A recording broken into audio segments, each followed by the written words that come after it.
Experts have started to draft the COP27 text, which will be presented to member countries for adoption on Friday this week. The Africa Group of Negotiators legal advisor Seth Osafo says various aspects of the work remains unresolved, with negotiators agreeing to continue with the talks next week in a bid to develop a draft before the Friday deadline.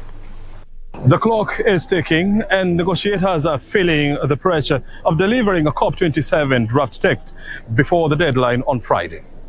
And the Africa Group of Negotiators are saying that the text that has to be delivered must reflect the aspirations and the desires of the African continent, because this has been dubbed as a COP of Africa.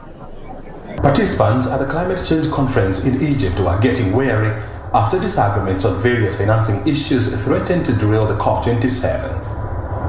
Some of the countries were threatening to invoke the famous Rule 16, which dictates that any item of the agenda of an ordinary session which has not been completed at the session is pushed to the next meeting, in this case COP28 in Dubai in 2023.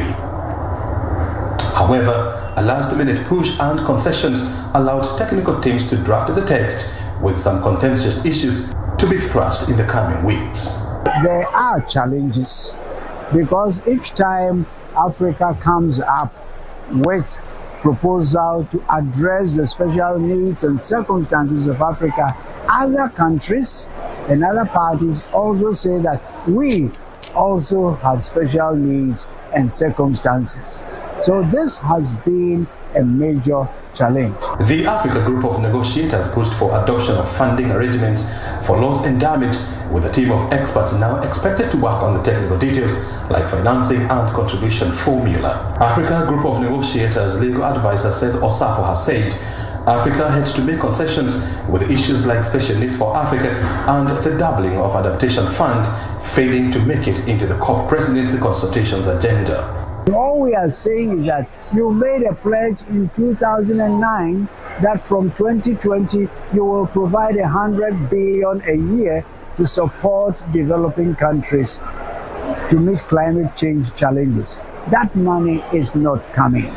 Another issue that has divided negotiators is whether China and India should be included in the loss and damage agenda, with the West saying that the two countries are big polluters. The focus is now turning to Thursday to see what kind of a text will be presented to the ministers for adoption on Friday. From Sharm el Sheikh, I'm O'Brien Kimani.